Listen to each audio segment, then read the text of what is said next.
Rezeki gak selalu uang. Kadang cuma napas yang lancar, kita wajib bersyukur.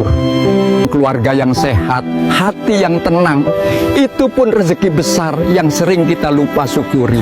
Astagfirullah.